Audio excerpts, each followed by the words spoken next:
Serhat News editörü olan müvekkil Sıddık Güler, Adliye Sarayı'nda adalet yine güçten taraf oldu haberden sonra jet hızıyla savcılık tarafından adli yargılamaya etkileme teşebbüs suçundan suç duyurusu başlatmıştır. Akabinde müvekkil ifadeye çağrılmıştır. Emniyet tarafından ifadesi alındıktan sonra ilginç bir şekilde savcılık tarafından gözaltı kararı alınıp savcılığa sevk edilmiştir. Müvekkil savcılığa sevk edildikten sonra tekrardan ifadesi alınıp serbest bırakılmıştır. İşin ilginç boyutunu biz dile getirirsek, müvekkil bahse konu yazıda hiçbir şekilde bir mahkeme ismi ya da bir soruşturma isminden bahsetmemektedir. Yani görülmekte olan bir davada ya da bir soruşturmadan bahsetmemesine rağmen bu davayı etkilemeye yönelik bir teşebbüsün olduğuna yönelik suçun oluştuğu yönünde bir kanaat oluşmuş savcı beyde. Lakin dosya kapsamında suçun maddi unsurlarının oluşmadığı açıktır. Müvekkilin birilerini etkileme durumunda söz konusu olmadığı paylaştığı yazıdan rahatlıkla anlaşılmaktadır. Paylaşılan yazıya bakıldığı zaman tamamen düşünce ifade özgürlüğü kapsamında değerlendirilecek bir yazı olup bahse konu suçu, isnat edilen suçu işlemediği ortadadır. Olası bir yargılama sonrasında ise beraat alacağı kuvvetle muhtemel olmasına rağmen böyle bir soruşturma başlatılması hukuken kabul edilemez. Tamamen kanaatimizce gazetecilere yönelik baskının devamıdır. Korkutma ve sindirme amaçlı bu keyfi soruşturmaları kabul etmek mümkün değildir.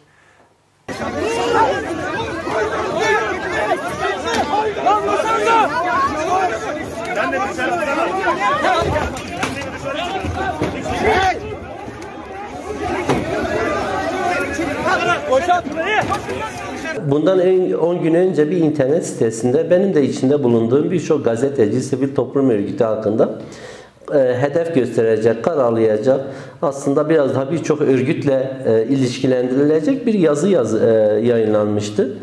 Biz de bu yazı üzerine mahkemeye başvuruda bulunarak yazının yayında kaldırılmasını talep ettik. Fakat ne ilginçse mahkeme yazıyı ifade özgürlüğü kapsamında değerlendirilerek yayında kaldırma talebimizi reddetti. Bu reddetme kararı üzerine bir yazı kaleme almıştım. Hani hiçbir mahkeme ismi vermeden, bir savcı, hakim ismi belirtmeden bir yazı vermiştim ve mahkeme zaten kesinleşmiş bir mahkemeydi. Bitmişti, sonuç bitmişti. Yazı çıktıktan sonra Cumhuriyet Başsavcılığı adil yargılamayı etkilemekten hakkında suç duyurusunda bulunmuştu. Oysa devam eden bir yargılama yoktu. Ben zaten adil yargılamayı etkileyecek bir süreçte de değildim. Yargılama sona ermişti. Ve yazdığım yazıda da herhangi bir mahkeme, hakim, savcı ismi de yoktu. Bunun üzerine Van Emniyet Müdürlüğü'ne ifademe başvurmak üzere davet edildim. Avukatımla beraber mahkemeye, Emniyet Müdürlüğü'ne gittiğimde orada ifade işlemlerin bittikten sonra hani kimliklerimiz teslim edildi, çıkacakken polis memuru gelip savcı beyin mevcutlu olarak adliye götürülmem gerektiğini söylendi. Yani o saatten sonra gözaltı işlemi uygulandı. Üst araması vesaire 2 polis eşliğinde adliye götürüldüm. Orada da 200 saat bekledikten sonra savcı bey ifademi aldıktan sonra serbest bırakıldım.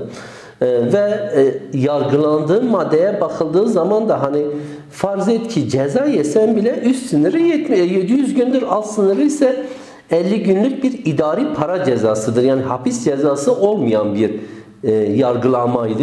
Hapis cezası olmayan bir yargılamada gözaltına alındım.